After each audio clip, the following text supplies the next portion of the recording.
A lot have been written, spoken about CAA, but very little has been spoken about NRC in the last 2 years and what happened aftermath of the NRC, how the government is trying to undo the NRC or restart another phase of NRC.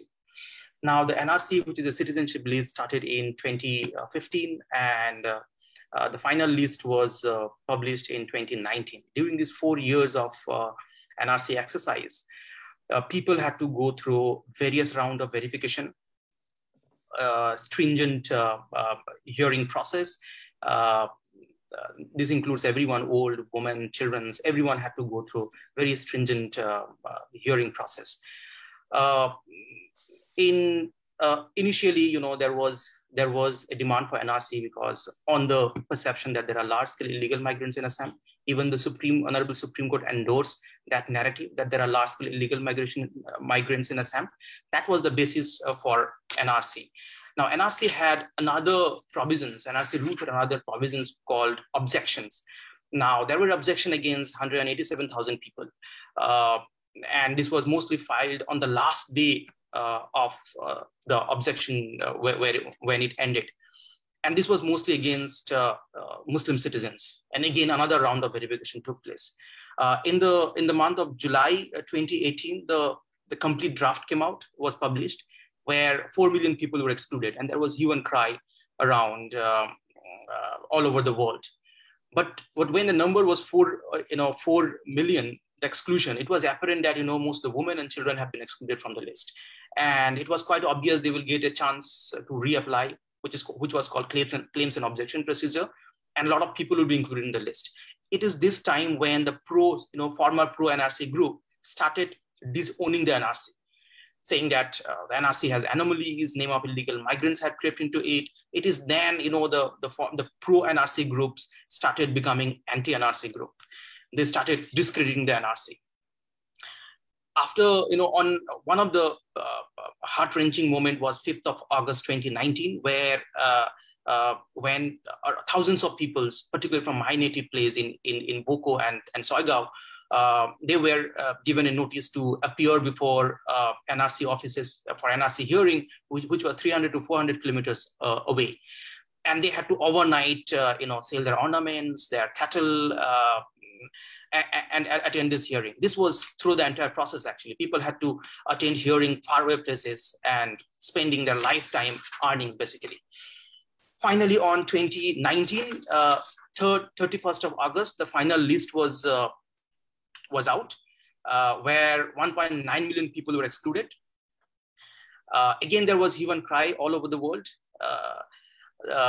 because of this pressure from the international diaspora or the international organizations. The government of Assam started defending the NRC.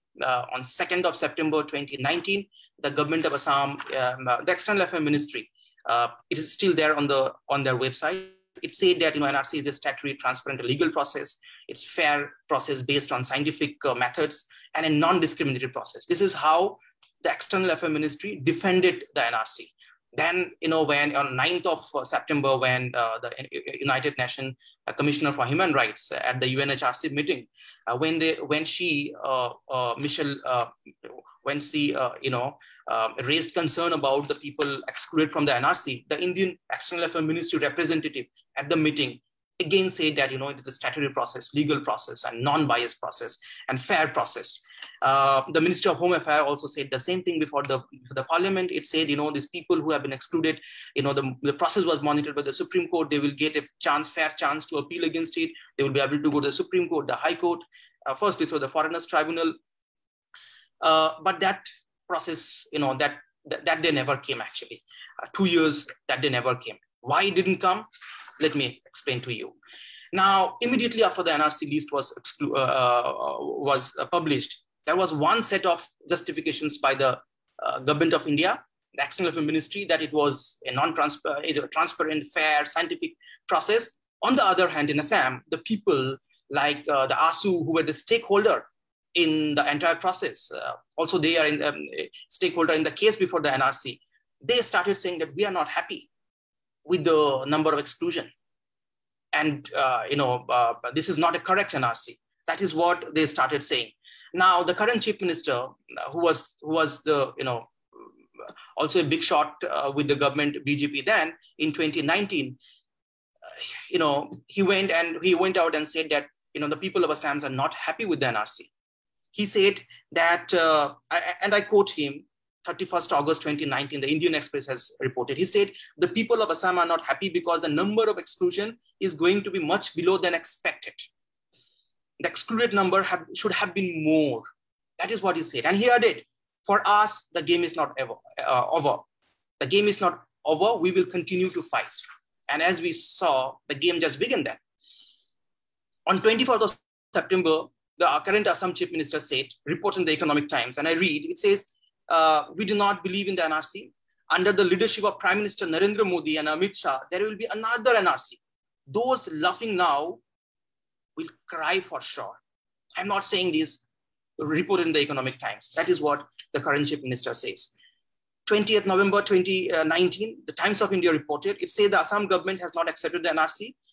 The government of Assam and the BJP have requested the Home Minister to reject the NRC. On the same day, the Home Minister on the floor of the Parliament said that, when NRC will be launched across the country, naturally, the exercise will be repeated in Assam. So basically, they want to do another round of NRC. Why? Because the number of exclusion is lesser according to them. Now, how did they do it?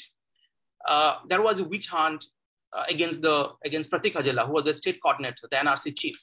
The Honorable Supreme Court shifted him to Madhya Pradesh from Assam without giving any reason. Now, the person who is now the state coordinator, who is the NRC chief, appointed by the Assam government, guess what he said on Facebook in 2017? He says, lakhs and lakhs of Bangladeshis are there in the NRC. I'm not saying this, Indian Express reported it. What else he says? He says, minority appeasement policy for the last 7 decades has changed the definition of secularism. This is the person who is now the NRC chief.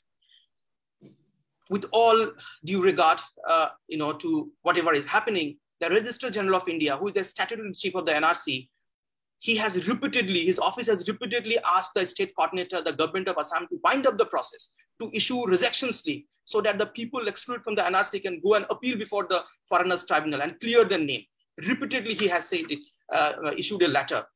Latest, on 23rd of March 2011, he again issued a letter to the government of Assam, the Home and Political Department Secretary, saying that wind up the process and issue rejection slip so that the people whose name have been excluded, they can go before the Foreigners Tribunal. But guess what the state coordinator did? Immediately after the government came to power, the state coordinator went to the Supreme Court, filed an application for 100% re-verification, which is like reopen the NRC, do another round of NRC. And the state coordinator said this is a supplementary list, not the final list. The Honorable Supreme Court on 5 occasions before 31st August 2019 has said that the NRC published on 31st August 2019 will be the final NRC. On 6 occasions it said. On various occasions, even the government of India has accepted this is the final NRC. Now this re-verification is not because any demand for, excluding illegal migrants who have crept into it. It is a political demand. And let me tell you why this is a political demand. In the run-up to the election, the government made so-called re-verification or a correct NRC a political movement. It is there in the manifesto. The correct so-called correct NRC was included in the manifesto, which was inaugurated by the BJP president, national president in Guwahati, where he said that we will protect genuine Indian citizens and detect infiltrators so that Assam remains Assam's. Now, NRC is not about illegal migrants. And it is apparent from the statement of External Affairs Ministry in Dhaka after the NRC list was published. He said NRC is an internal matter. Now, a process which is there to exclude illegal migrants, to deport them, to detect them, how can be an internal matter? It cannot be an internal matter. If you think there are millions of Bangladeshis in Assam, you need to take Bangladesh into confidence. You cannot go to Dhaka and tell that this is an internal matter. Now, if BJP succeeds in re-verifying the NRC, the entire harassment, the entire fear of losing citizenship will start again. I am not here. My existence is not to make anyone happy, not to satisfy anyone. my constitution, the Indian constitution, has given me the right to live with dignity.